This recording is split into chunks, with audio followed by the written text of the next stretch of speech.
when you walk on some of this little shale type stuff, it sounds like glass underneath your feet. Let's leave everything and go traveling. See what tomorrow brings. It's only a choice away. Let's back up and leave today. Let's see what tomorrow brings.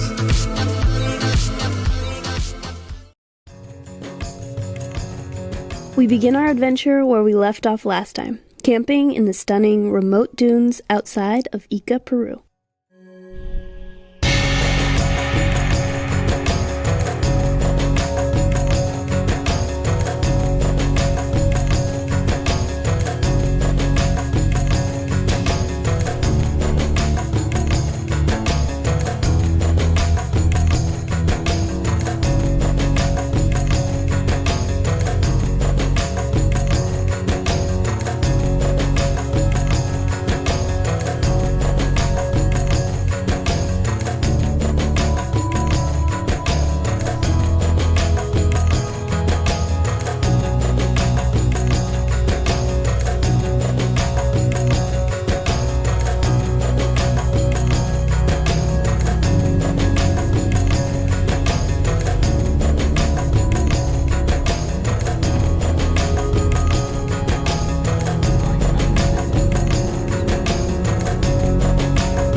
Our desert camp this morning, and we're just heading for I guess we're gonna go through Nazca, but we might not stop there and look at it today. We'll probably come back the following day. Yeah, we might stop at the airport and ask about how much flights cost and see if it's how ridiculous or not it is, and then I think camp in the San Fernando Reserva. Yeah, so we'll see what we see. We have about a 4-hour drive, I think, total today.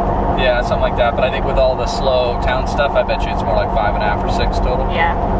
We just, it's funny, like if there's a toll road, you can usually, like in the U.S., you can do better than the estimated time. And in all these countries, there's going to be some sort of holdup. Yeah, so this road is all, well, not all, but a lot of truck traffic too. So There's a lot of slow trucks, and it's 2 lanes, so it's hard to pass. Now that we're out in the country, though, or desert, it's nice. This is not bad. It's in the towns that you just end up doing 15 miles an hour for an hour. Yeah. And again, not a whole lot to see. It's pretty empty out here. Yeah. It's pretty vast. I mean, it's really pretty. And stuff like that. But yeah, of course, like most roads, it kind of takes you through the uglier part because it was the flattest and easiest. But there are some really big dunes off to the side. There's some more Dakar stages in this area, I think. We don't have tracks for here. But anyways, that's what we're up to.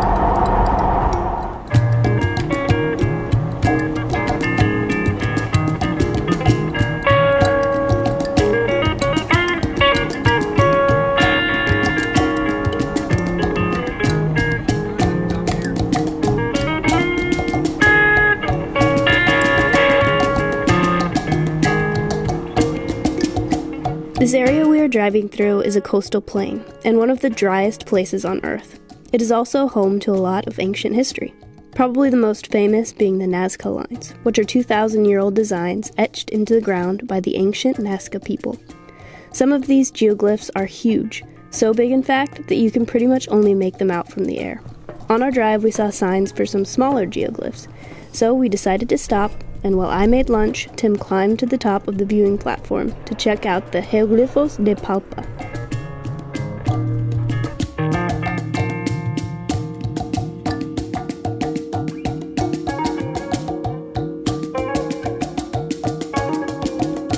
The geoglyphs like these, which are all over this area, were made, like I mentioned, by the Nazca people, which anthropologists believe flourished from AD 1 to 700.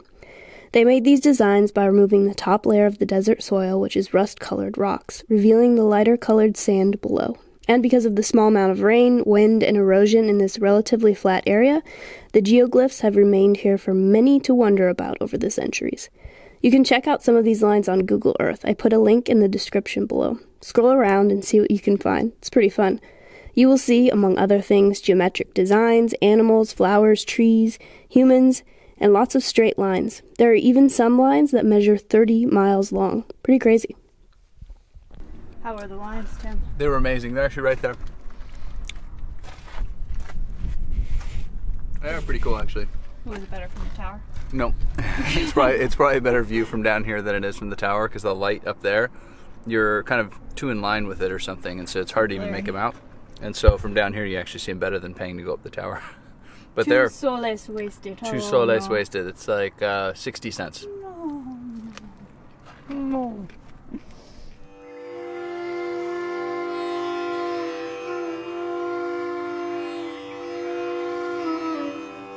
So, after a nice break, we hit the road again, headed for the Reserva de San Fernando, where some friends had shared a pin for a remote camp spot they loved.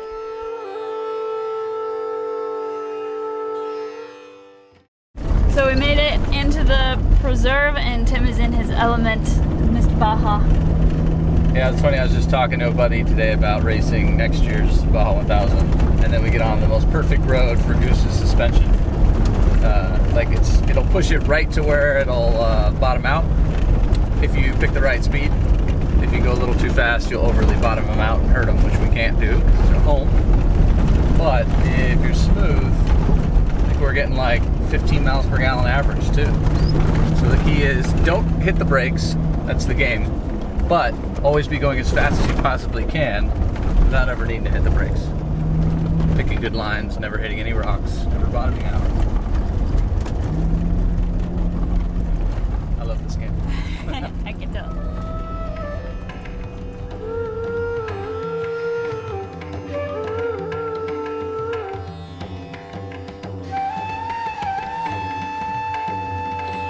Well, we made our way towards a waypoint we had on the map, but we kept seeing big trucks like this and started to wonder if things had changed since our friends had been here years before. It turned out to be a long drive, and when we were only a few kilometers from this spot, we came to a giant locked gate for a mine. This is where all the trucks had been coming from. So much for that spot. We turned around tired and feeling a little defeated to hopefully try and find a place to hide from the wind for the night. Good morning. So last night, the way that we were hoping where we'd be overlooking the ocean, it was blocked by a mine, so we couldn't go through. So we turned around, kind of tried to get off the top of the mountain because it was super, super, super windy up there. And kept looking for just a little spot to tuck in, hopefully to get away from the wind. And we ended up at this spot, and surprisingly, the wind completely died. It was totally quiet all last night, so that was awesome because I thought we were in for quite a windy night, but it turned out to be perfect. So I'll show you our spot. We just put the top down. We're gonna go into Nazca. See about possibly taking a plane to see the Nazca Lines, and then I think just meander, maybe go down to the coast and camp there for tonight. So not really sure, but it's pretty around here.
walk on some of this little shale type stuff. It sounds like glass underneath your feet. It's so fine and thin.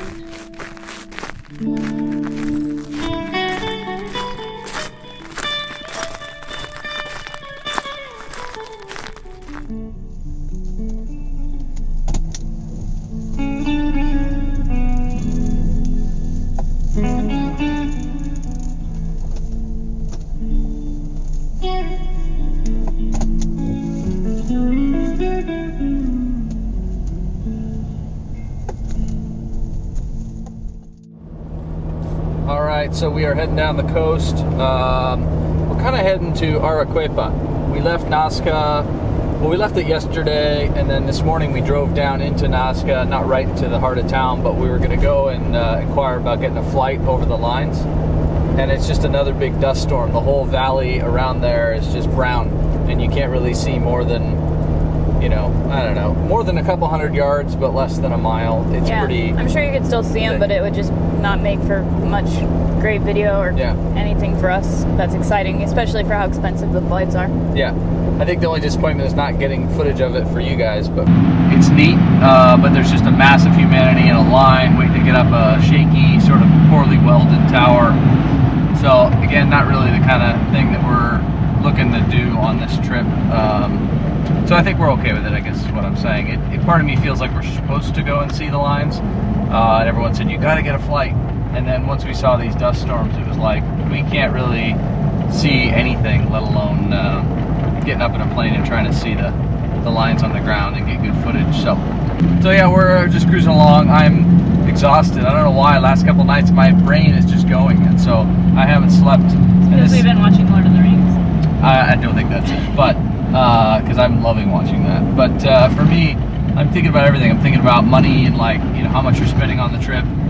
In most senses, it's less than I thought we would, but I never thought we'd go in a second year. So I'm a little stressed because you're like, okay, yeah, we're spending way less than we thought we would, but we're also doing a second year. How's that going to affect life and stuff?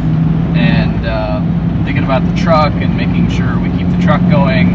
So I don't know, just a lot going on in my head, I guess, but it's like 3 nights now. I haven't slept really at all. I close my eyes and rest, but not really sleep.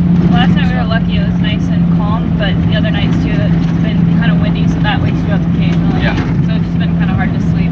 That's the one thing. We've loved the dunes, and it's been super fun driving on the sand dunes. It's tons of wind. So right now, we've been fighting for the last couple hours, just with the wheel cranked at a 45-degree angle into the wind, and we're looking out at the ocean. It's really pretty, but this whole area, at least for right now, it has such high winds. Whenever we can't really sit outside the vehicle even, so we're sort of restricted to being inside, and we don't have a lot of interior space. So yeah, hopefully the wind dies down a little bit. That'd be nice. Yeah, we'll see. Thanks for watching. Don't forget to like, subscribe, and let us know what you thought of this episode in the comments. And join us next time as we head for the coast and have some trouble with roadblocks.